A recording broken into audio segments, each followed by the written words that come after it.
Περιορισμό των θερμίδων, μικρά και συχνά γεύματα και πρόσληψη και των 3 κατηγοριών τροφών είναι βασικοί κανόνες της διατροφής στη θερινή περίοδο. Θα πρέπει να μην καταναλώνονται μεγάλη περιεκτικότητα από λιπαρά τρόφιμα.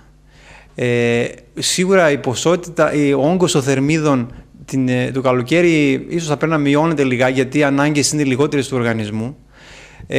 Θα πρέπει να γίνονται μικρά γεύματα και συχνά, όχι πάνω, το κάθε γεύμα να μην απέχει πάνω από 3 ώρες, να γίνονται συχνά γεύματα, δηλαδή τα 3 κυρίως γεύματα και 2 ενδιάμεσα, και είπαμε ότι το κάθε γεύμα θα πρέπει να περιέχει από τις 3 βασικές ομάδες, κάτι που να είναι κρέας ή τυρί ή κάποια τυριά ή κοτόπουλο ή ψάρι, κάτι από την ομάδα του ψωμιού, όπου είναι το ρύζι, οι πατάτες, τα μακαρόνια, γενικά τα ζυμαρικά, και κάτι από σαλάτες ή φρούτα. Αυτό είναι ένας βασικός κανόνας, όπου θα πρέπει το κάθε γεύμα να περιέχει για να μπορεί να καλύψει τον οργανισμό σε όλα τα θρεπτικά συστατικά. Αυτό όμως που είναι απαράβατος κανόνας κατά τη διάρκεια του καλοκαιριού είναι η πρόσληψη υγρών. Τα υγρά μπορούμε να τα πάρουμε και με τη μορφή από τροφίμων, όπως είναι το γάλα, τα φρούτα, τα λαχανικά έχουν πάρα πολύ μεγάλη περιεκτικότητα σε νερό.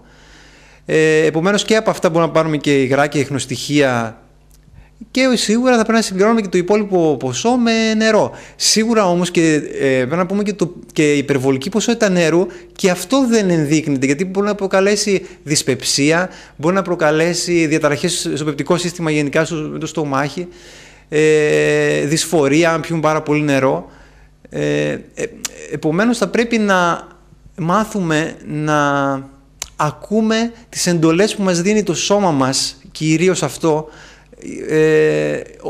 όσον αφορά την ποσότητα που πρέπει να τρώμε, τα υγρά που πρέπει να πίνουμε, να δεν ακούμε τις ανάγκες του σώματός μας. Την ίδια στιγμή όμως το άγχος της εμφάνισης στην παραλία το καλοκαίρι προκαλεί αυξημένο στρες, που οδηγεί σε δίαιτες υποθερμικές που αγγίζουν τα όρια της ασιτείας, η οποία με τη σειρά της οδηγεί σε βουλημία, δημιουργώντας έτσι έναν φαύλο κύκλο που επιφέρει διατροφικές διαταραχές. Γι' αυτό καλό θα είναι να ξεχάσουμε τις ακρότητες και να υιοθετήσουμε ένα ισορροπημένο πρόγραμμα διατροφής, που και σε απώλεια βάρους θα μας οδηγήσει και δεν θα βάλει σε κίνδυνο την υγεία μας.